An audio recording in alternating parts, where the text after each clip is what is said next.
ਤੁਸੀਂ ਸੁਣ ਰਹੇ ਹੋ ਪੂਰਨ ਸਿੰਘ ਕੈਨੇਡਾ ਵਾਲਿਆਂ ਦੀ ਪੁਸਤਕ ਮਾਸ ਖਾਣ ਜਾਂ ਨਾ ਖਾਣ ਬਾਰੇ ਮਨੌਤਾਂ ਤੇ ਵਹਿਮ। ਪਹਿਲੇ ਭਾਗ ਵਿੱਚ ਸੁਣੋ ਕਿਤਾਬ ਦੀ ਭੂਮਿਕਾ ਅਤੇ ਪਹਿਲਾ ਲੇਖ ਹਿੰਦੂ ਸਮਾਜ ਅਤੇ ਮਾਸ ਆਹਾਰ ਪਰੰਪਰਾ। ਆਵਾਜ਼ ਗੁਰਜੰਟ ਸਿੰਘ ਰੂਪੋਵਾਲੀ। ਵਾਹਿਗੁਰੂ ਜੀ ਕਾ ਖਾਲਸਾ, ਵਾਹਿਗੁਰੂ ਜੀ ਕੀ ਫਤਿਹ। ਸਾਡਾ ਦੁਖਾਂਤ ਇਹੀ ਹੈ ਕਿ ਅਸੀਂ ਖਾਣ ਪੀਣ ਨੂੰ ਧਰਮ ਦਾ ਅੰਗ ਮੰਨ ਕੇ ਇੱਕ ਦੂਜੇ ਪ੍ਰਤੀ ਨਫ਼ਰਤ ਤੇ ਈਰਖਾ ਕਰਨ ਲੱਗ ਪਏ ਹਾਂ। ਇੱਥੇ ਮੈਂ ਕਿਸੇ ਵਿਸ਼ੇਸ਼ ਫਿਰਕੇ ਜਾਂ ਧਰਮ ਦੇ ਪੈਰੋਕਾਰਾਂ ਨੂੰ ਨਿਸ਼ਾਨਾ ਨਹੀਂ ਬਣਾਉਣਾ, ਸਿਰਫ ਨਿਮਰਤਾ ਸਹਿਤ ਵਿਚਾਰ ਚਰਚਾ ਕਰਨ ਦਾ ਯਤਨ ਕਰਾਂਗਾ। ਕਈ ਵਾਰ ਸੁਣਿਆ ਅਤੇ ਖੁਦ ਤੱਕਿਆ ਕਿ ਸਾਡੇ ਘਰਾਂ ਅੰਦਰ ਰਸੋਈਆਂ ਵਿੱਚ ਬਰਤਨ ਵੀ ਅਛੂਤ ਹੋ ਜਾਂਦੇ ਹਨ ਅਤੇ ਇਕੱਠੇ ਬੈਠ ਕੇ ਹੀ ਖਾਣ ਤੋਂ ਸੰਕੋਚ ਕੀਤਾ ਜਾਂਦਾ ਹੈ। ਜੇਕਰ ਘਰ ਵਿੱਚ ਕੋਈ ਮਾਸਾਹਾਰੀ ਹੈ ਤਾਂ ਉਸ ਦੇ ਆਹਾਰ ਨੂੰ ਛੂਹਣਾ ਵੀ ਪਾਪ ਸਮਝਿਆ ਜਾਂਦਾ ਹੈ। 3 ਕੁ ਦਹਾਕੇ ਪਹਿਲਾਂ ਕੈਨੇਡਾ ਵਿੱਚ ਕੁਝ ਪ੍ਰਚਾਰਕ ਆਏ। ਜਦੋਂ ਉਹ ਘਰਾਂ ਵਿੱਚ ਜਾਂਦੇ ਸਨ ਤਾਂ ਉਹ ਫਰਿੱਜਾਂ ਖੋਲ੍ਹ ਕੇ ਦੇਖਦੇ ਸਨ ਕਿ ਘਰ ਵਿੱਚ ਕਿਤੇ ਆਂਡਾ ਜਾਂ ਮਾਸ ਤਾਂ ਨਹੀਂ ਰੱਖਿਆ ਹੋਇਆ। ਅਸੀਂ ਤਾਂ ਸ਼ਾਕਾਹਾਰੀ ਜਾਂ ਮਾਸਾਹਾਰੀ ਦੀ ਪਰਿਭਾਸ਼ਾ ਵੀ ਨਿਰਧਾਰਤ ਨਹੀਂ ਕਰ ਸਕੇ। ਵਿਦੇਸ਼ਾਂ ਵਿੱਚ ਸ਼ਾਕਾਹਾਰੀ ਦੁੱਧ ਦੀ ਵਰਤੋਂ ਵੀ ਨਹੀਂ ਕਰਦੇ ਅਤੇ ਦੁੱਧ ਨੂੰ ਅਜੋਕੇ ਸਮੇਂ ਚਿੱਟਾ ਤੇ ਤਰਲ ਮਾਸ ਆਖਿਆ ਜਾਂਦਾ ਹੈ, ਭਾਵੇਂ ਚਿੱਟਾ ਖੂਨ ਹੀ ਹੈ। ਕਈ ਸ਼ਾਕਾਹਾਰੀ ਅੰਡਾ ਖਾਣ ਨੂੰ ਵੀ ਬੁਰਾ ਸਮਝਦੇ ਹਨ, ਹਾਲਾਂਕਿ ਅੱਜ ਕੱਲ੍ਹ ਅੰਡਿਆਂ ਵਿੱਚੋਂ ਬੱਚੇ ਨਹੀਂ ਨਿਕਲਦੇ ਅਤੇ ਅੰਡੇ ਖਾਣ ਵਾਲਿਆਂ ਨੂੰ ਵੀ ਮਾਸਾਹਾਰੀ ਆਖ ਦਿੱਤਾ ਜਾਂਦਾ ਹੈ। ਹੈਰਾਨੀ ਇਸ ਗੱਲ ਦੀ ਹੈ ਕਿ ਸ਼ਾਕਾਹਾਰੀ ਅਖਵਾਉਣ ਵਾਲੇ ਲੋਕ ਚਿੱਟਾ ਖੂਨ, ਦੁੱਧ ਤੇ ਦਹੀਂ ਦੀ ਵਰਤੋਂ ਖੁੱਲ੍ਹ ਕੇ ਕਰਦੇ ਹਨ, ਹਾਲਾਂਕਿ ਦਹੀਂ ਵਿੱਚ ਜੀਵਤ ਕੀੜਿਆਂ ਦਾ ਸਮੂਹ ਹੁੰਦਾ ਹੈ। ਭਾਰਤ ਦੇ ਬੰਗਾਲੀ ਲੋਕ ਮੱਛੀ ਖਾਣ ਵਾਲਿਆਂ ਨੂੰ ਸ਼ਾਕਾਹਾਰੀ ਮੰਨਦੇ ਹਨ। ਸਾਨੂੰ ਬਾਬੇ ਗੁਰੂ ਨਾਨਕ ਸਾਹਿਬ ਦਾ ਉਪਦੇਸ਼ ਹਿਰਦੇ ਵਸਾਉਣਾ ਚਾਹੀਦਾ ਹੈ। ਜੇਕਰ ਅਸੀਂ ਧਰਮੀ ਜਾਂ ਸਚਿਆਰ ਬਣਨਾ ਲੋਚਦੇ ਹਾਂ, ਉਹਨਾਂ ਨੇ ਸਪਸ਼ਟ ਕੀਤਾ ਸੀ, ਮਾਸ ਮਾਸ ਕਰ ਮੂਰਖ ਝਗੜੇ, ਗਿਆਨ ਧਿਆਨ ਨਹੀਂ ਜਾਣੈ, ਕੌਣ ਮਾਸ ਕੌਣ ਸਾਗ ਕਹਾਵੈ, ਕਿਸ ਮੈਂ ਪਾਪ ਸਮਾਣੇ। ਪੰਨਾ 1299। ਗੁਰੂ ਸਾਹਿਬ ਨੇ ਮਾਸ ਖਾਣ ਜਾਂ ਨਾ ਖਾਣ ਦੇ ਸੰਬੰਧ ਵਿੱਚ ਚਰਚਾ ਕਰਨ ਵਾਲਿਆਂ ਨੂੰ ਮੂਰਖ ਆਖ ਦਿੱਤਾ ਹੈ। ਜੇ ਫਿਰ ਵੀ ਇਸ ਸੰਬੰਧੀ ਬਹਿਸ ਕਰਾਂਗੇ ਤਾਂ ਅਸੀਂ ਧਰਮੀ ਵਿਅਕਤੀ ਨਹੀਂ ਅਖਵਾ ਸਕਦੇ ਤੇ ਬਾਬੇ ਗੁਰੂ ਨਾਨਕ ਦੇ ਸਿੱਖ ਵੀ ਨਹੀਂ ਅਖਵਾ ਸਕਦੇ। ਅਜੋਕੇ ਸਮੇਂ ਭਾਰਤ ਅੰਦਰ ਉੱਚ ਵਰਗ ਦੇ ਲੋਕਾਂ ਵੱਲੋਂ ਜੋ ਕੱਟੜਪੁਣੇ ਦੀ ਨੀਤੀ ਅਪਣਾਈ ਜਾ ਰਹੀ ਹੈ, ਉਸ ਨਾਲ ਸਮਾਜ ਅੰਦਰ ਦਿਨੋਂ ਦਿਨ ਨਫ਼ਰਤ ਫੈਲ ਰਹੀ ਹੈ। ਇੱਕ ਦੂਜੇ ਪ੍ਰਤੀ ਮੰਦੇ ਬੋਲ ਕਬੋਲ ਹੋ ਰਹੇ ਹਨ। ਇੰਝ ਜਾਪਦਾ ਹੈ ਕਿ ਭਾਰਤ ਅੰਦਰ ਕੋਈ ਨਿਰਪੱਖ ਸਚਿਆਰ ਦਾਰਸ਼ਨਿਕ ਵਿਅਕਤੀ ਹੈ ਹੀ ਨਹੀਂ ਅਤੇ ਮਾਸ ਖਾਣ ਜਾਂ ਗਊ ਮਾਸ ਖਾਣ ਵਾਲਿਆਂ ਨੂੰ ਦੇਸ਼ ਧਰੋਹੀ ਦਾ ਨਾਮ ਦਿੱਤਾ ਜਾ ਰਿਹਾ।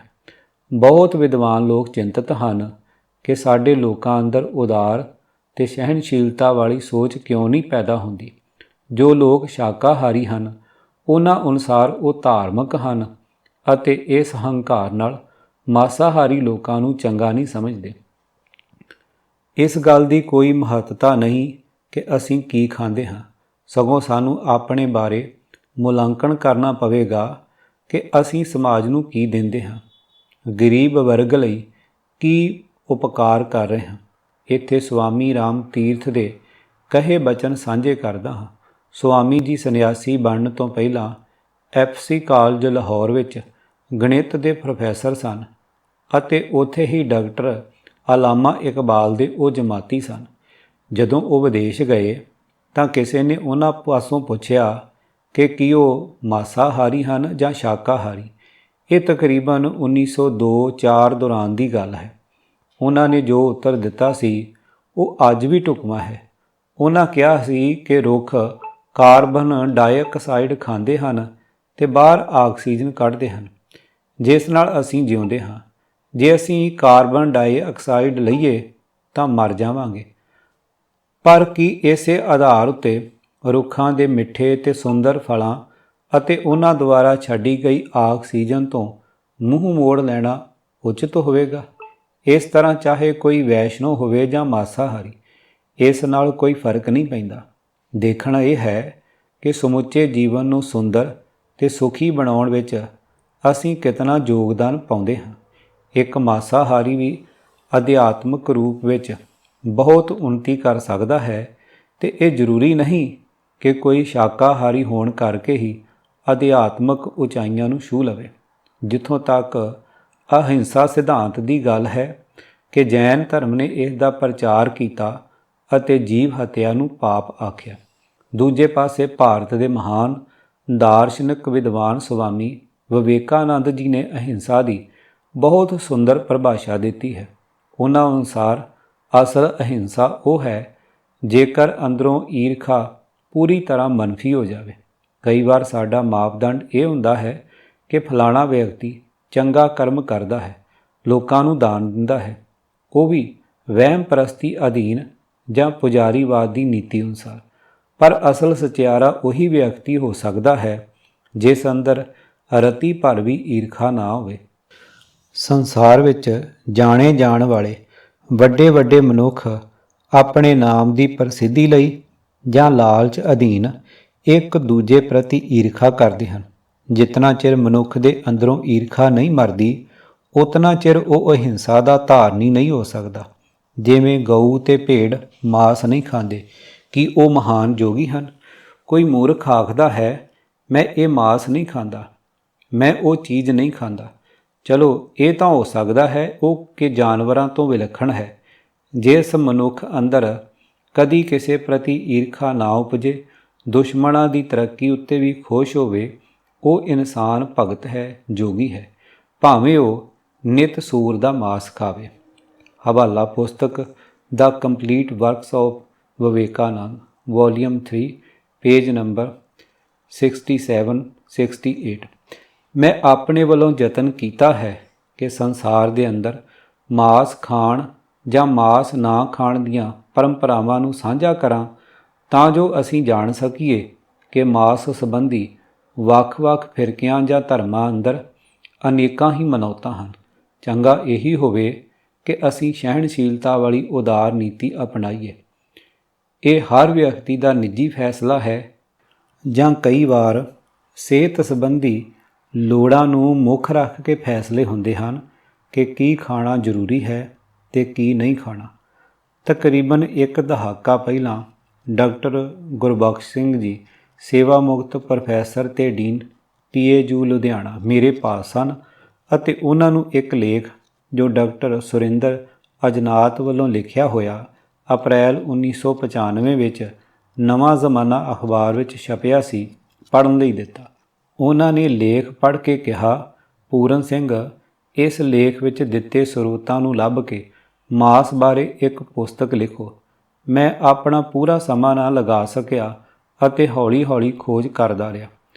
ਸੁਆਮੀ ਵਿਵੇਕਾਨੰਦ ਜੀ ਦੀਆਂ ਲਿਖਤਾਂ ਨੂੰ ਪੜ੍ਹਿਆ, ਮਨੂ ਸਿਮਰਤੀ ਧਰਮ ਸ਼ਾਸਤਰ ਨੂੰ ਘੋਖਿਆ, ਗੁਰੂ ਗ੍ਰੰਥ ਸਾਹਿਬ ਦੇ ਅੰਦਰ ਮਾਸ ਖਾਣ ਸੰਬੰਧੀ ਬਾਣੀ ਨੂੰ ਪੜ੍ਹ ਕੇ ਸਮਝਿਆ ਤੇ ਹੋਰ ਕਿਰਤਾਂ ਨੂੰ ਪੜ੍ਹ ਕੇ ਇਸ ਪੁਸਤਕ ਨੂੰ ਲਿਖਿਆ।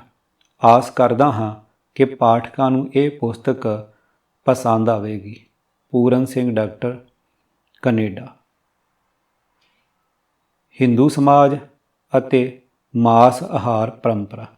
ਮੁੱਢ ਵਿੱਚ ਆਰੀਅਨ ਲੋਕ ਟੱਪਰੀਵਾਸਾਂ ਵਾਂਗ ਭਾਰਤ ਵਿੱਚ ਆਏ ਅਤੇ ਇਹਨਾਂ ਦੀ ਆਰਥਿਕਤਾ ਪਸ਼ੂ ਪਾਲਣ ਅਤੇ ਥੋੜ੍ਹੀ ਬਹੁਤੀ ਖੇਤੀਬਾੜੀ ਉੱਤੇ ਨਿਰਭਰ ਸੀ। ਇਹਨਾਂ ਲੋਕਾਂ ਲਈ ਪਸ਼ੂ ਹੀ ਕੀਮਤੀ ਜਾਇਦਾਦ ਸੀ। ਇਹਨਾਂ ਟੱਪਰੀਵਾਸਾਂ ਨੇ ਪਸ਼ੂਆਂ ਦੀ ਬਲੀ ਜਾਂ ਕੁਰਬਾਨੀ ਦੇਣ ਦੀ ਪਰੰਪਰਾ ਵੀ ਨਾਲ ਲਿਆਂਦੀ। ਇਹਨਾਂ ਵੱਲੋਂ ਵੈਦਿਕ ਕਾਲ ਦੌਰਾਨ ਪਸ਼ੂਆਂ ਦੀ ਬਲੀ ਦੇਣ ਨੂੰ ਪਸ਼ੂ ਬੰਧਾ ਆਖਿਆ ਜਾਂਦਾ ਸੀ ਅਤੇ ਇਹੀ ਪਸ਼ੂ ਬਲੀ ਦੀ ਪ੍ਰਥਾ ਪੂਰਬੀ ਯੂਰਪ ਦੇ ਲੋਕਾਂ ਵਿੱਚ ਪ੍ਰਚਲਿਤ ਸੀ। ਅਵਿਸਟਾ ਜ਼ੋਰੋਸਟਰੀਅਨਇਜ਼ਮ ਦੀ ਧਾਰਮਿਕ ਪੁਸਤਕ ਵਿੱਚ 100 ਬਲਦ, 1000 ਛੋਟੇ ਪਸ਼ੂ, 100 ਘੋੜੇ, 10,000 ਭੇਡਾਂ ਤੇ ਬੱਕਰੀਆਂ ਤੇ 1000 ਊਠਾਂ ਦੀ ਬਲੀ ਦੇਣ ਦਾ ਜ਼ਿਕਰ ਕੀਤਾ ਗਿਆ ਹੈ। ਭਾਰਤ ਅੰਦਰ ਹਿੰਦੂਆਂ ਵੱਲੋਂ ਵੱਖ-ਵੱਖ ਦੇਵਤਿਆਂ ਦੀ ਸੋਚ ਵੀ ਆਰੀਅਨ ਲੋਕ ਬਾਹਰੋਂ ਲੈ ਕੇ ਆਏ, ਵਿਸ਼ੇਸ਼ ਤੌਰ ਉੱਤੇ ਇੰਦਰ, ਅਗਨੀ, ਸੋਮ ਆਦਿ। ਇਹ ਬਲੀ ਕੀਤੇ ਪਸ਼ੂ ਦੇਵਤਿਆਂ ਦੀ ਮਨਪਸੰਦ ਖੁਰਾਕ ਹਨ, ਕਿਉਂਕਿ ਆਰੀਅਨ ਟੱਪਰੀਵਾਸਾਂ ਕੋਲ ਪਸ਼ੂ ਹੀ ਵੱਡੀ ਜਾਇਦਾਦ ਸਨ ਅਤੇ ਉਹਨਾਂ ਦੀ ਬਲੀ ਦੇ ਕੇ ਆਪਣੇ ਦੇਵਤਿਆਂ ਨੂੰ ਪ੍ਰਸੰਨ ਕਰਦੇ ਸਨ। ਜੋ ਉਹ ਭੋਜਨ ਖੁਦ ਖਾਂਦੇ ਸਨ ਉਹੀ ਭੋਜਨ ਦੇਵਤਿਆਂ ਨੂੰ ਭੇਂਟ ਕੀਤਾ ਜਾਂਦਾ ਸੀ। ਹਵਾਲਾ ਪੁਸਤਕ the myth of holy cow by D.N. Jha, page number 2829। 1995 ਵਿੱਚ ਇੱਕ ਲੇਖ ਨਵਾਂ ਜ਼ਮਾਨਾ ਅਖਬਾਰ ਵਿੱਚ ਛਪਿਆ ਸੀ, ਜਿਸ ਦਾ ਸਿਰਲੇਖ ਸੀ ਮਾਸ ਖਾਣ ਦੀ ਪਰੰਪਰਾ ਤੇ ਹਿੰਦੂ ਧਰਮ। ਲੇਖਕ ਡਾਕਟਰ ਸੁਰਿੰਦਰ ਅਜਨਾਤ ਜੀ ਸਨ। ਉਸ ਲੇਖ ਵਿੱਚੋਂ ਕਈ ਅਹਿਮ ਗੱਲਾਂ ਦਾ ਪਤਾ ਲੱਗਾ।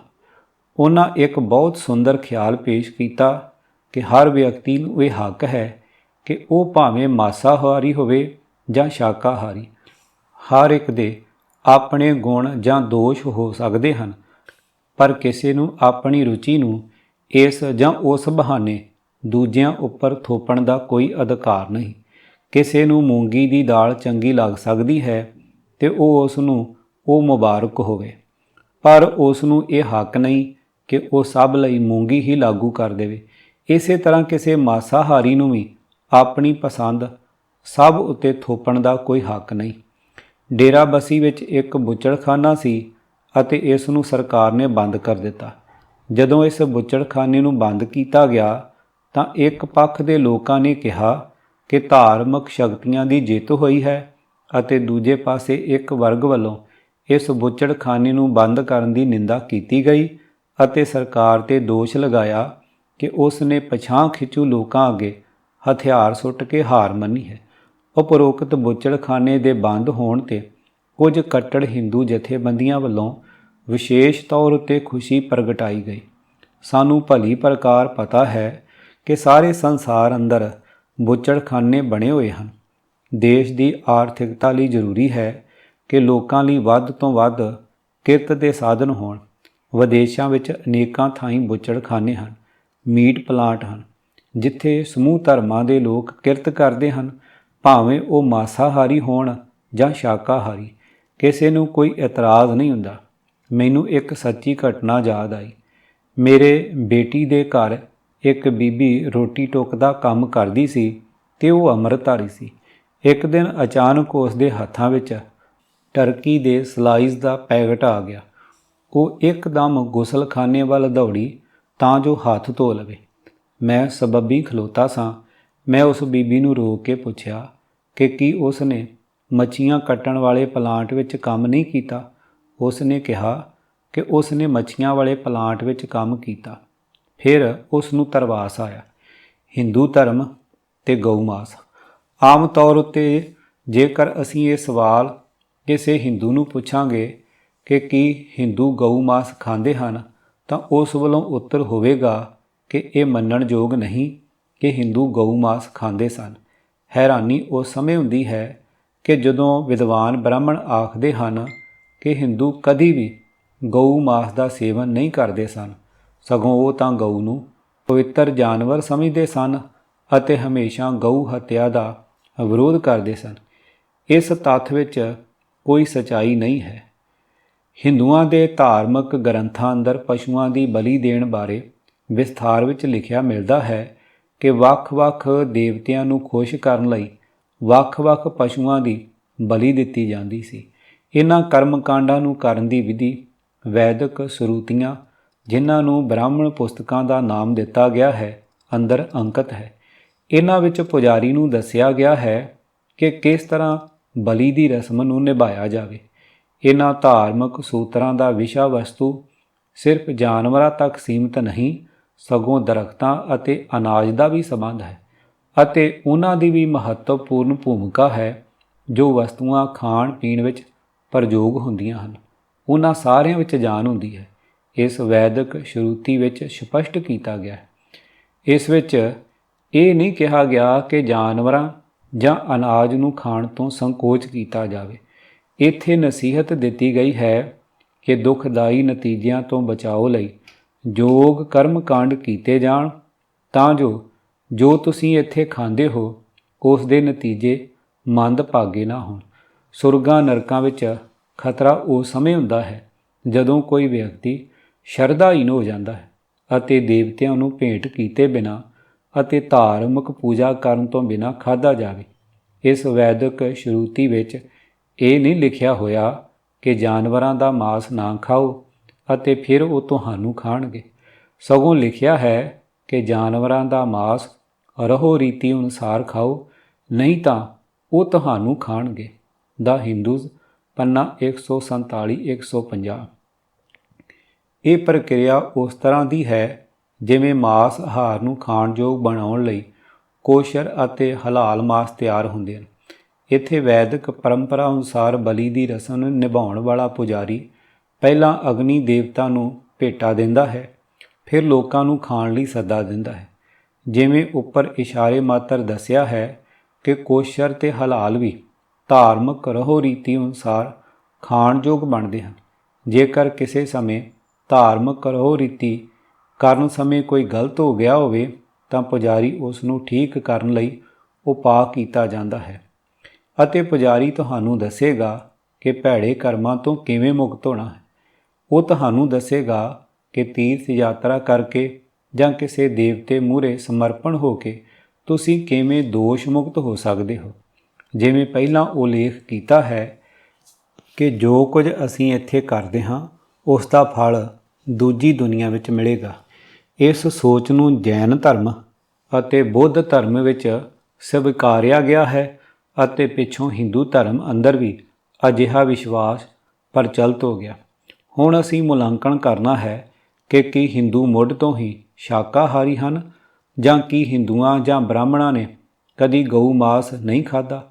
ਇਹਨਾਂ ਸਵਾਲਾਂ ਦਾ ਉੱਤਰ ਸਾਨੂੰ ਉਹਨਾਂ ਦੇ ਧਾਰਮਿਕ ਗ੍ਰੰਥਾਂ ਵਿੱਚੋਂ ਹੀ ਮਿਲ ਸਕੇਗਾ।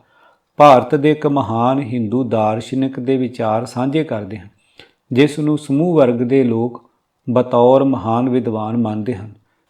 USA ਦੇ ਸ਼ਿਕਾਗੋ ਵਿਖੇ 1892 ਵਿੱਚ ਹੋਈ ਵਿਸ਼ਵ ਧਰਮ ਸੰਮੇਲਨ ਵਿੱਚ ਸਵਾਮੀ ਵਿਵੇਕਾਨੰਦ ਜੀ ਨੇ ਹਿੰਦੂ ਧਰਮ ਵੱਲੋਂ ਭਾਗ ਲਿਆ। ਆਪ ਲਿਖਦੇ ਹਨ, ਆਪ ਜੀ ਨੂੰ ਇਹ ਜਾਣ ਕੇ ਹੈਰਾਨੀ ਹੋਵੇਗੀ ਕਿ ਪ੍ਰਾਚੀਨ ਕਰਮ ਕਾਂਡ ਮੁਤਾਬਕ ਉਹੀ ਆਦਮੀ ਚੰਗਾ ਹਿੰਦੂ ਨਹੀਂ ਜੋ ਗਊ ਮਾਸ ਨਹੀਂ ਖਾਂਦਾ।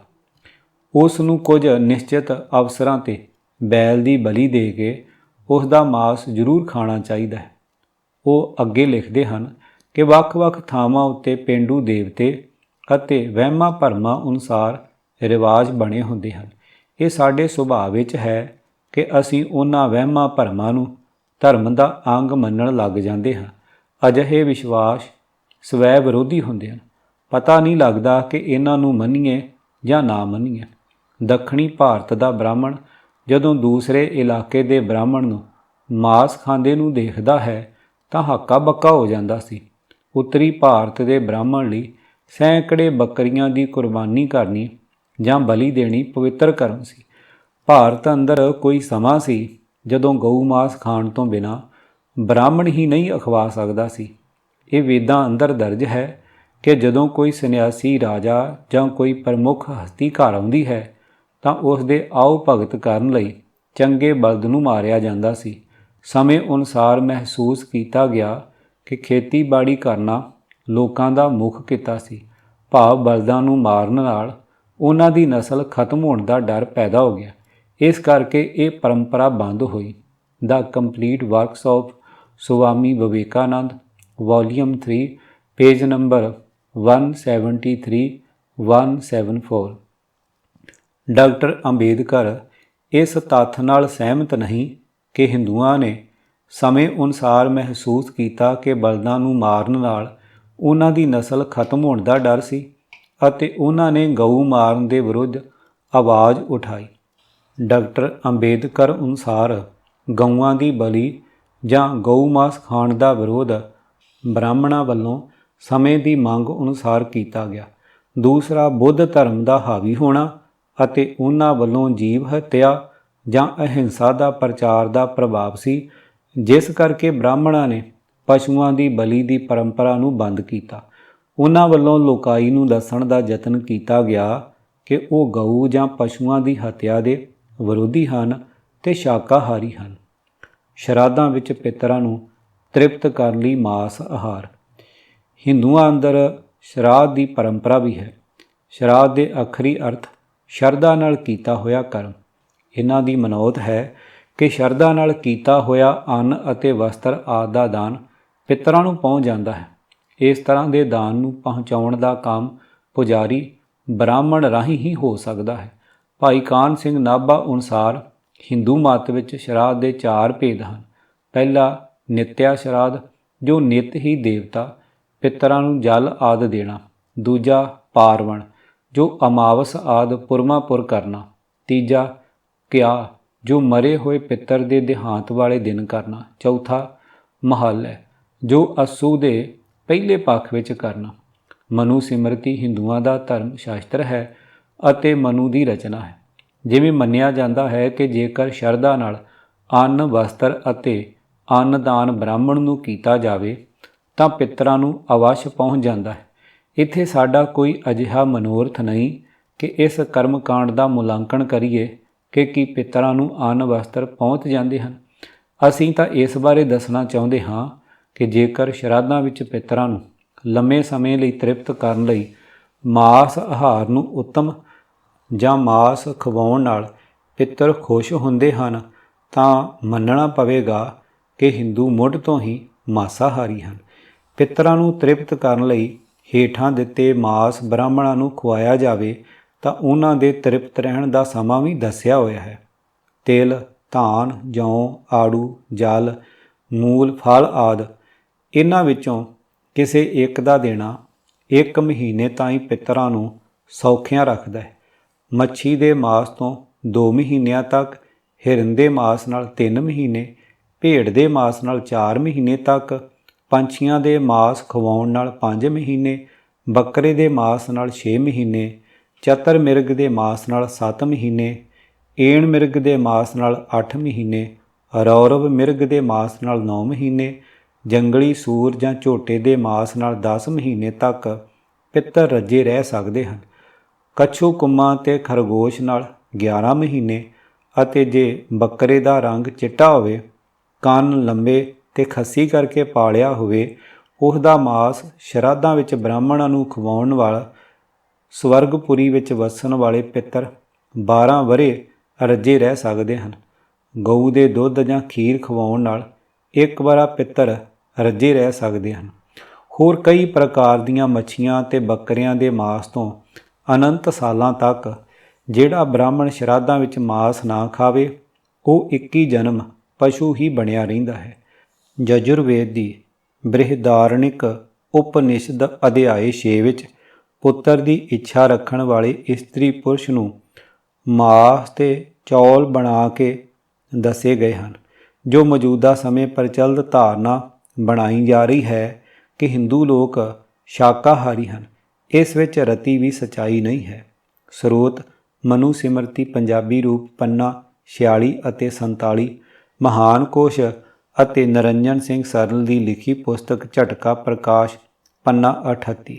ਟਿੱਪਣੀ: ਜੇ ਸ਼ਰਾਧਾਂ ਵਿੱਚ ਪਿੱਤਰਾਂ ਨੂੰ ਲੰਮੇ ਸਮੇਂ ਲਈ ਤ੍ਰਿਪਤ ਕਰਨ ਲਈ ਤਰ੍ਹਾਂ ਤਰ੍ਹਾਂ ਦੇ ਮਾਸ ਆਹਾਰਾਂ ਨੂੰ ਤਰਜੀਹ ਦਿੱਤੀ ਜਾਂਦੀ ਸੀ, ਫਿਰ ਇਹ ਕਿਵੇਂ ਸੰਭਵ ਹੈ ਕਿ ਹਿੰਦੂ ਜਾਂ ਬ੍ਰਾਹਮਣ ਮਾਸਾਹਾਰੀ ਨਹੀਂ ਸਨ? ਇਹ ਠੀਕ ਹੈ ਕਿ ਗੈਰ ਬ੍ਰਾਹਮਣਾਂ ਲਈ ਹਰ ਰੋਜ਼ ਮਾਸ ਆਹਾਰ ਕਰਨਾ ਸੰਭਵ ਨਹੀਂ ਸੀ, ਪਰ ਬ੍ਰਾਹਮਣ ਪੁਜਾਰੀ ਨੂੰ ਭੋਜਨ ਭੇਜਣ ਸਮੇਂ ਮਾਸ ਆਹਾਰ ਬਹੁਤ ਮਿਲਦਾ ਸੀ ਅਤੇ ਉਸ ਦਾ ਮਾਸਾਹਾਰੀ ਹੋਣਾ ਝੁਠਲਾਇਆ ਨਹੀਂ ਜਾ ਸਕਦਾ। ਹਿੰਦੂ ਧਰਮ ਦਾ ਗਊ ਮਾਸ ਛੱਡਣ ਦਾ ਇਤਿਹਾਸ।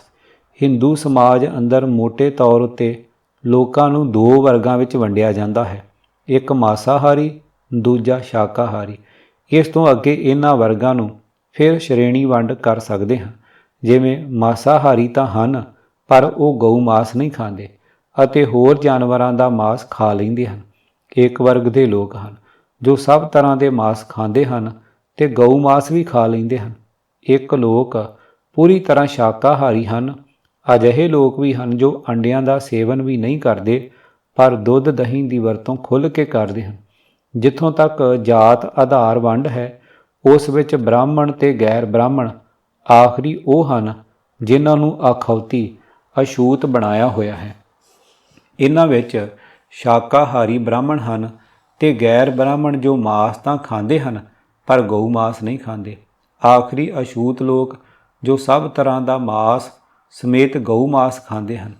ਚਲੋ ਮੋਟੇ ਤੌਰ ਉੱਤੇ ਅਸੀਂ ਮੰਨ ਲੈਂਦੇ ਹਾਂ ਕਿ ਕੋਈ ਮਾਸਾਹਾਰੀ ਹੈ ਤੇ ਕੋਈ ਸ਼ਾਕਾਹਾਰੀ, ਪਰ ਇੱਕ ਪ੍ਰਸ਼ਨ ਦਾ ਉੱਤਰ ਮਿਲਣਾ ਸੌਖਾ ਨਹੀਂ ਕਿ ਜੋ ਲੋਕ ਮਾਸ ਖਾਂਦੇ ਹਨ ਉਹ ਗਊ ਮਾਸ ਕਿਉਂ ਨਹੀਂ ਖਾਂਦੇ।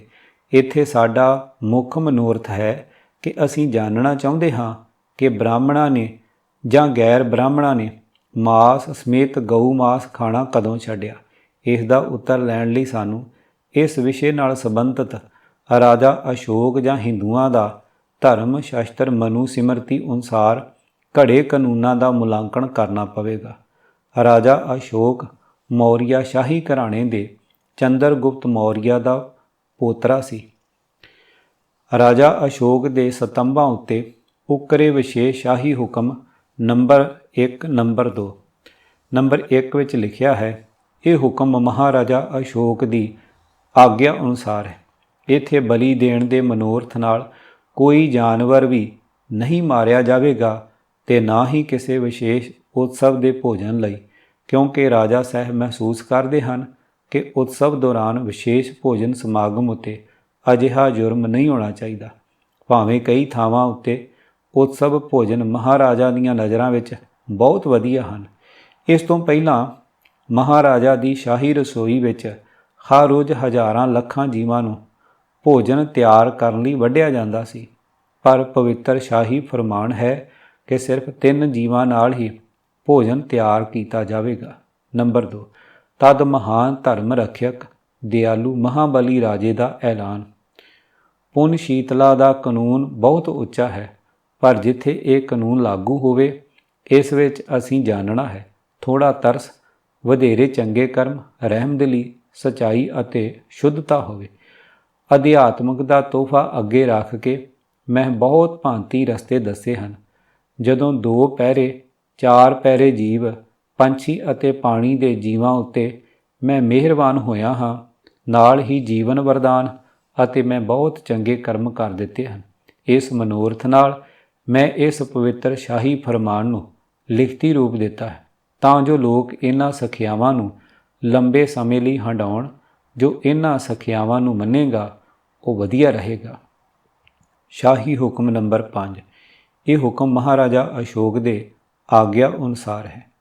ਜਦੋਂ 26 ਸਾਲ ਪਹਿਲਾਂ ਮੈਂ ਗੱਦੀ ਉੱਤੇ ਬਿਰਾਜਮਾਨ ਹੋਇਆ ਤਾਂ ਹੇਠ ਲਿਖਿਆਂ ਜੀਵਾਂ ਨੂੰ ਕਤਲ ਹੋਣ ਤੋਂ ਮੁਕਤ ਕੀਤਾ ਗਿਆ, ਜਿਵੇਂ ਤੋਤੇ, ਮੈਨਾ, ਬ੍ਰਹਮੀ ਬੱਤਖਾਂ, ਚਮਗਿੱਦੜ, ਕੱਛੂ ਮੱਛੀਆਂ, ਬਿਨਾਂ ਹੱਡੀਆਂ, 12 ਸਿੰਗਾ, ਬ੍ਰਾਹਮਣੀ ਸਾਨ, ਬਾਂਦਰ, ਗੈਂਡਾ, ਪੇਂਡੂ ਕਬੂਤਰ, 4 ਪੈਰਾਂ ਵਾਲੇ ਜਾਨਵਰ ਜਿਨ੍ਹਾਂ ਦੀ ਵਰਤੋਂ ਨਹੀਂ ਹੁੰਦੀ ਨਾ ਹੀ ਖਾਧੇ ਜਾਣ।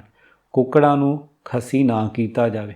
ਘਾਹ ਫੂਸ ਨੂੰ ਜੀਵਤ ਜੀਵਾਂ ਸਮੇਤ ਨਾ ਸਾੜਿਆ ਜਾਵੇ। ਜੰਗਲਾਂ ਨੂੰ ਨਾ ਸਾੜਿਆ ਜਾਵੇ।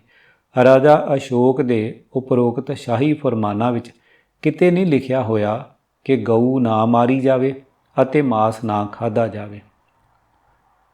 ਮਨੂ ਸਿਮਰਤੀ ਜਿਸ ਬਾਰੇ ਕਿਹਾ ਜਾਂਦਾ ਹੈ ਕਿ ਜਿਸ ਵਿੱਚ 2 ਸਦੀ ਤੋਂ 3 ਸਦੀ ਵਿੱਚ ਮਨੂ ਅਤੇ ਭ੍ਰਿੰਗੂ ਵੱਲੋਂ ਧਰਮ ਦੇ ਵਿਸ਼ੇ ਨਾਲ ਸੰਬੰਧਿਤ ਪ੍ਰਵਚਨ ਹਨ। ਖੰਡ ਨੰਬਰ 16 ਮੱਛੀ ਜਿਨ੍ਹਾਂ ਨੂੰ ਪਠੀਨਾ ਰੋਤਾਂ ਖਾਧੀਆਂ ਜਾ ਸਕਦੀਆਂ ਹਨ ਜੇਕਰ ਇਹ ਦੇਵਤਿਆਂ ਨੂੰ ਭੇਂਟ ਕੀਤਾ ਜਾਂਦਾ ਹੈ ਜਾਂ ਪਿੱਤਰਾਂ ਨੂੰ ਅਰਪਣ ਕੀਤਾ ਜਾਂਦਾ ਹੈ।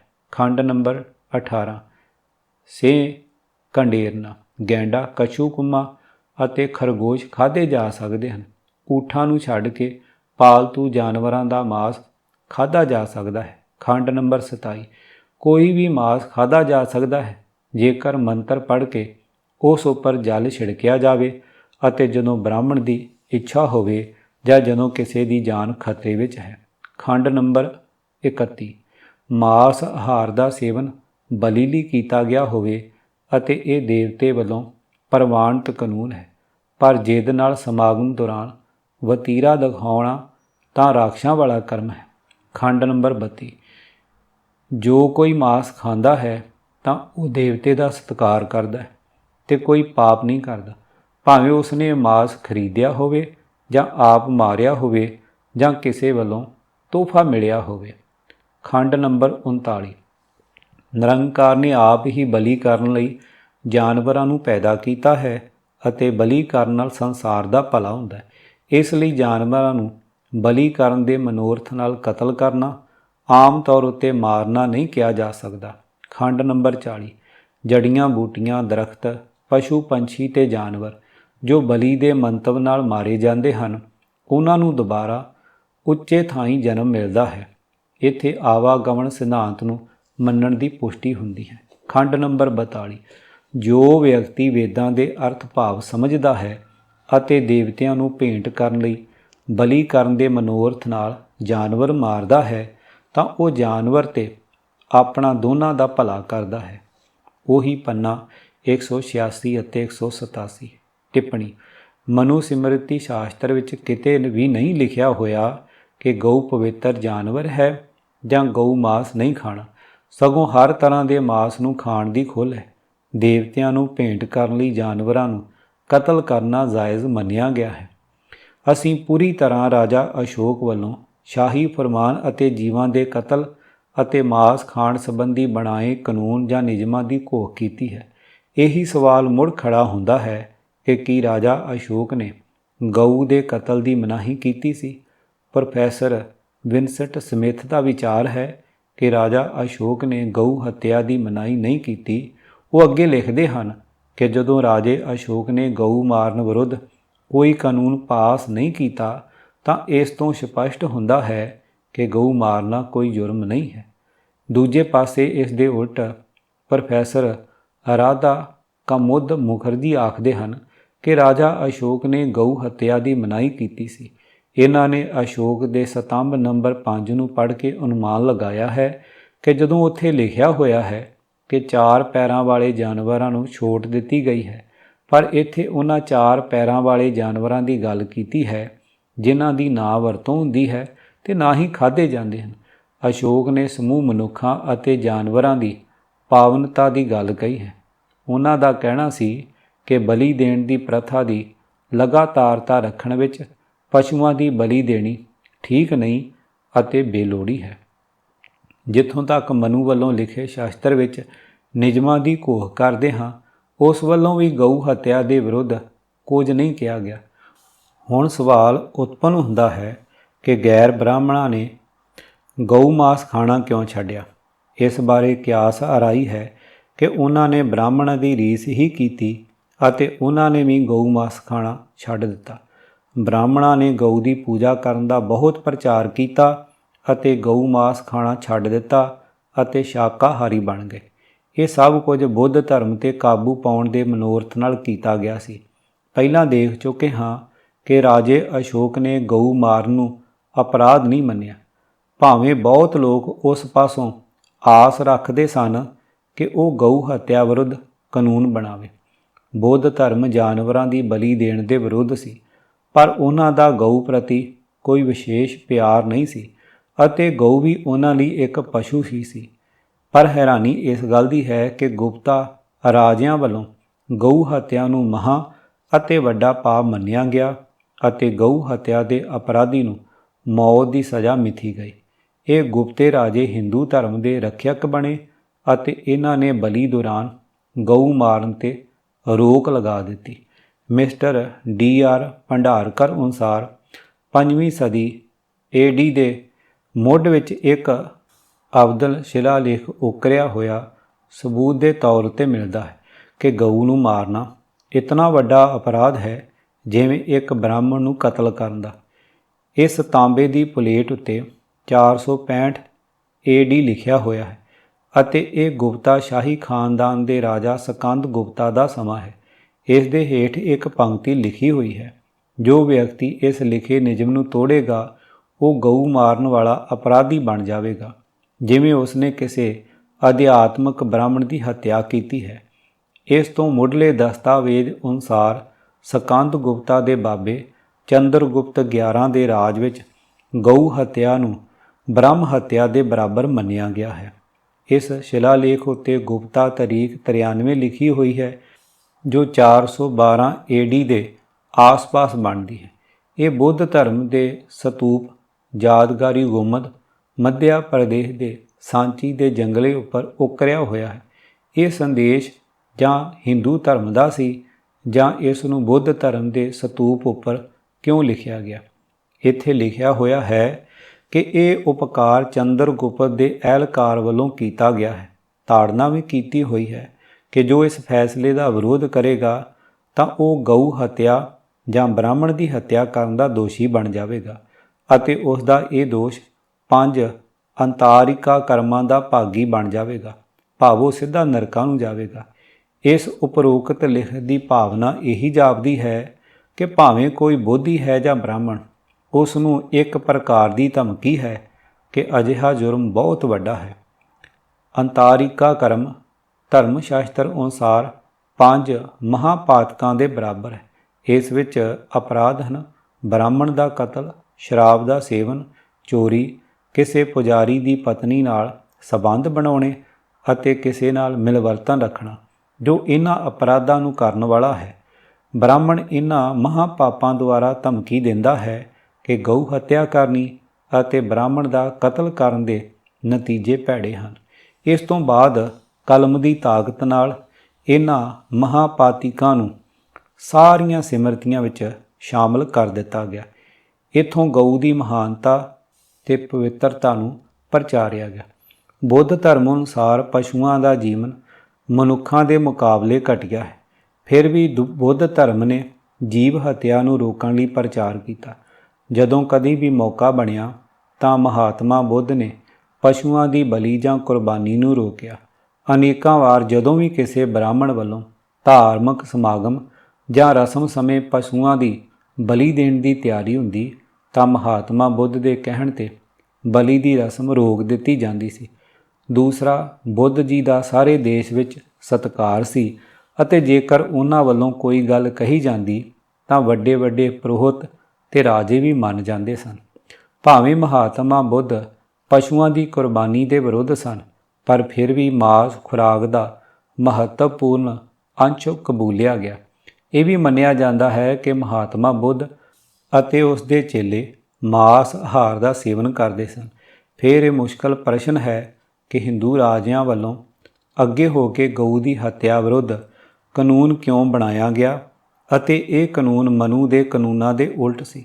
ਇਸ ਦਾ ਉੱਤਰ ਇਹੀ ਹੋ ਸਕਦਾ ਹੈ ਕਿ ਬ੍ਰਾਹਮਣਾਂ ਨੂੰ ਵੈਦਿਕ ਰੀਤੀ ਦੇ ਸਭ ਨਿਯਮ ਬੋਧੀ ਭਿਕਸ਼ੂਆਂ ਦੀ ਸਰਦਾਰੀ ਤੇ ਪ੍ਰਭਾਵ ਨੂੰ ਖਤਮ ਕਰਨ ਲਈ ਭੰਗ ਕਰਨੇ ਪੈਣੇ ਸਨ।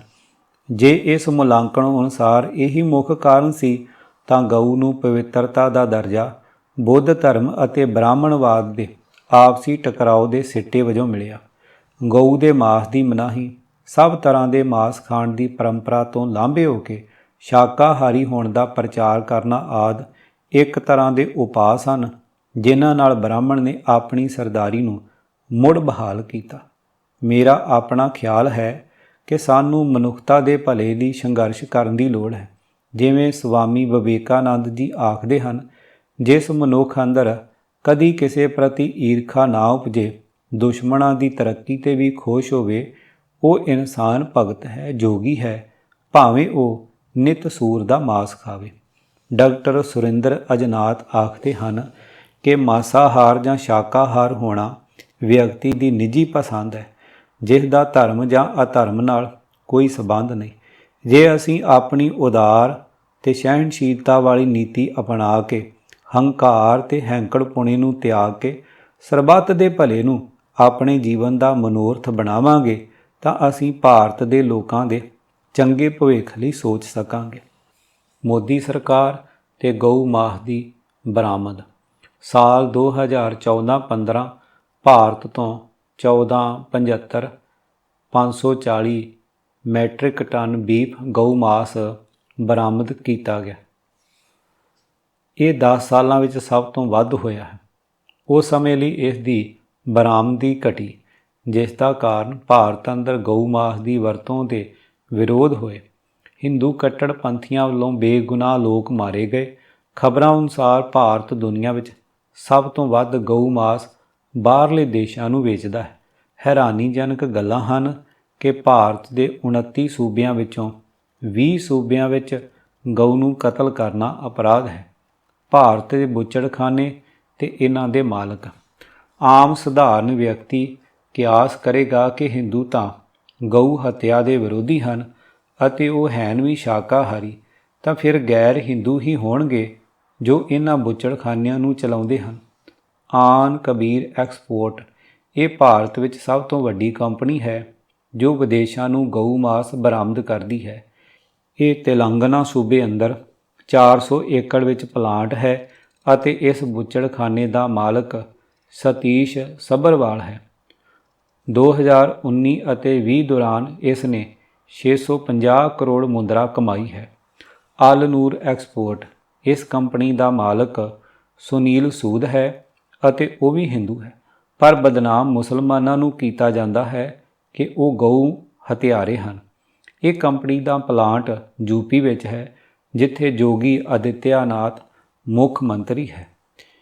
AOB ਐਕਸਪੋਰਟ ਇਹ ਕੰਪਨੀ ਵੀ ਯੂਪੀ ਵਿੱਚ ਸਥਿਤ ਹੈ ਅਤੇ ਇਸ ਕੰਪਨੀ ਦਾ ਮਾਲਕ OP ਅਰੋੜਾ ਹੈ। ਸਟੈਂਡਰਡ ਫਰੋਜ਼ਨ ਫੂਡ ਐਕਸਪੋਰਟ ਇਸ ਕੰਪਨੀ ਦਾ ਮਾਲਕ ਕਮਲ ਵਰਮਾ ਹੈ ਅਤੇ ਇਹ ਬੁੱਚੜਖਾਨਾ ਵੀ ਯੂਪੀ ਸੂਬੇ ਵਿੱਚ ਸਥਿਤ ਹੈ। Maharashtra food processing and cold storage ਇਸ ਦੀ ਮਾਲਕੀ ਵਿੱਚ ਸੰਨੀ ਖੱਟੜ ਭਾਈਵਾਲ ਹੈ ਅਤੇ ਇਹ ਬੁੱਚੜਖਾਨਾ 17 ਜ਼ਿਲ੍ਹੇ ਵਿੱਚ ਮਹਾਰਾਸ਼ਟਰ ਸੂਬੇ ਵਿੱਚ ਹੈ। ਸਚਿਆਰ ਵਿਅਕਤੀ ਤੇ ਉਦਾਰਵਾਦੀ ਦ੍ਰਿਸ਼ਟੀਕੋਣ ਸ਼ਾਇਦ ਇਸ ਬਾਰੇ ਮੈਂ ਲਿਖ ਚੁੱਕਾ ਹਾਂ ਕਿ ਅਜੋਕੇ ਸਮੇਂ ਭਾਰਤ ਅੰਦਰ ਇੱਕ ਵਿਅਕਤੀ ਵੀ ਅਜਿਹਾ ਨਹੀਂ ਦਿਸਦਾ ਜੋ ਸਚਿਆਰ, ਨਿਰਪੱਖ ਤੇ ਮਨੁੱਖਤਾ ਦੇ ਭਲੇ ਲਈ ਸੋਚਣ ਵਾਲਾ ਹੋਵੇ। ਕਈ ਵਿਅਕਤੀ ਧਰਮੀ ਅਤੇ ਅਧਿਆਤਮਕ ਹੋਣ ਦਾ ਢੌਂਗ ਕਰਕੇ ਕਰੋੜਾਂ ਅਰਬਾਂ ਦੀ ਜਾਇਦਾਦ ਬਣਾ ਚੁੱਕੇ ਹਨ। ਉਹਨਾਂ ਦੇ ਚਰਨਾਂ ਵਿੱਚ ਵੱਡੇ ਵੱਡੇ ਕੱਦਾਂ ਵਾਲੇ ਰਾਜਨੀਤਿਕ ਬੰਦੇ ਬੈਠ ਕੇ ਧਰਮੀ ਹੋਣ ਦਾ ਪਖੰਡ ਕਰਦੇ ਹਨ ਅਤੇ ਅਸਲ ਮਨੋਰਥ ਅਗਿਆਨਤਾ ਵਸ ਲੋਕਾਂ ਦੀਆਂ ਵੋਟਾਂ ਬਟੋਰਨੀਆਂ ਹੁੰਦੀਆਂ। ਹੈਰਾਨੀ ਇਸ ਗੱਲ ਦੀ ਹੈ ਕਿ ਮਹਾਨ ਤੇ ਪ੍ਰਸਿੱਧ ਡੇਰੇਦਾਰ ਜਿਨ੍ਹਾਂ ਦੇ ਚਰਨਾਂ ਵਿੱਚ ਦੇਸ਼ ਦੇ ਮੰਤਰੀ ਤੇ ਪਾਰਟੀ ਨੇਤਾ ਬੈਠਦੇ ਸਨ, ਉਹੀ ਡੇਰੇਦਾਰ ਬਲਾਤਕਾਰੀ ਅਤੇ ਕਤਲ ਦੇ ਦੋਸ਼ਾਂ ਵਿੱਚ ਜੇਲ੍ਹਾਂ ਦੀ ਹਵਾ ਖਾ ਰਹੇ ਹਨ। ਇੱਥੇ ਮੈਂ ਇੱਕ ਸੱਚੇ ਦੇਸ਼ ਭਗਤ ਦੀ ਸਹਿਣਸ਼ੀਲਤਾ ਤੇ ਉਦਾਰ ਨੀਤੀ ਬਾਰੇ ਜ਼ਿਕਰ ਕਰਾਂਗਾ। ਹਿੰਦੁਸਤਾਨ ਸੋਸ਼ਲਿਸਟ ਰਿਪਬਲਿਕਨ ਆਰਮੀ ਦੇ ਮੈਂਬਰਾਂ ਅੰਦਰ ਵਿਸ਼ੇਸ਼ ਤੌਰ ਉੱਤੇ ਇੱਕ ਦ੍ਰਿਸ਼ਟੀਕੋਣ ਅਪਣਾਇਆ ਹੋਇਆ ਸੀ। ਕਾਕੋਰੀ ਕੇਸ ਵਿੱਚ ਲੰਬੀ ਕੈਦ ਕੱਟਣ ਵਾਲੇ ਮਹਾਨ ਕ੍ਰਾਂਤੀਕਾਰੀ ਲੇਖਕ ਨੇ ਲਿਖਿਆ ਹੈ ਕਿ ਕ੍ਰਾਂਤੀਕਾਰੀ ਲੋਕਾਂ ਪਾਸ ਪੈਸੇ ਦੀ ਬਹੁਤ ਥੁੜ ਸੀ। ਉਹ ਰੋਜ਼ ਇੱਕ ਮਿੱਟੀ ਦੇ ਠੀਕਰੇ ਵਿੱਚ ਮਸਰਾਂ ਦੀ ਦਾਲ ਬਣਾ ਲੈਂਦੇ ਸਨ, ਪਰ ਕਈ ਵਾਰੀ ਕਈ ਸਾਥੀ ਰੋਜ਼ ਮਸਰਾਂ ਦੀ ਦਾਲ ਖਾ ਖਾ ਕੇ ਅੱਕੇ ਪਏ ਸਨ, ਫਿਰ ਸਲਾਹ ਨਾਲ ਦਾਲ ਵਿੱਚ ਮਾਸ ਵੀ ਪਾ ਲੈਂਦੇ ਸਨ। ਚੰਦਰ ਸ਼ੇਖਰ ਆਜ਼ਾਦ ਬ੍ਰਾਹਮਣ ਸਨ ਜੋ ਬਨਾਰਸ ਪੜ੍ਹਦੇ ਪੜ੍ਹਦੇ ਦੇਸ਼ ਦੀ ਆਜ਼ਾਦੀ ਲਈ ਕੁੱਦ ਪਏ। ਉਹਨਾਂ ਨੂੰ ਜਦੋਂ ਦਾਲ ਦਿੱਤੀ ਜਾਂਦੀ ਸੀ ਤਾਂ ਕਈ ਵਾਰ ਉਹਨਾਂ ਦੀ ਕੌਲੀ ਵਿੱਚ ਇੱਕ ਅੱਧਾ ਮਾਸ ਦਾ ਟੁਕੜਾ ਡਿੱਗ ਪੈਂਦਾ। ਉਹ ਚੁੱਪਚਾਪ ਮਾਸ ਦੇ ਟੁਕੜੇ ਨੂੰ ਕੱਢ ਕੇ ਬਾਹਰ ਰੱਖ ਦਿੰਦੇ ਤੇ ਦਾਲ ਨਾਲ ਰੋਟੀ ਖਾ ਲੈਂਦੇ। ਕਿਤਾਬ ਮਾਸ ਖਾਣ ਜਾਂ ਨਾ ਖਾਣ ਬਾਰੇ ਮਨੌਤਾਂ ਤੇ ਵਹਿਮ, ਲੇਖਕ ਡਾਕਟਰ ਪੂਰਨ ਸਿੰਘ ਕਨੇਡਾ, ਭਾਗ ਪਹਿਲਾ, ਆਵਾਜ਼ ਗੁਰਜੰਟ ਸਿੰਘ ਰੂਪੋਵਾਲੀ। ਵਾਹਿਗੁਰੂ ਜੀ ਕਾ ਖਾਲਸਾ, ਵਾਹਿਗੁਰੂ ਜੀ ਕੀ ਫਤਿਹ।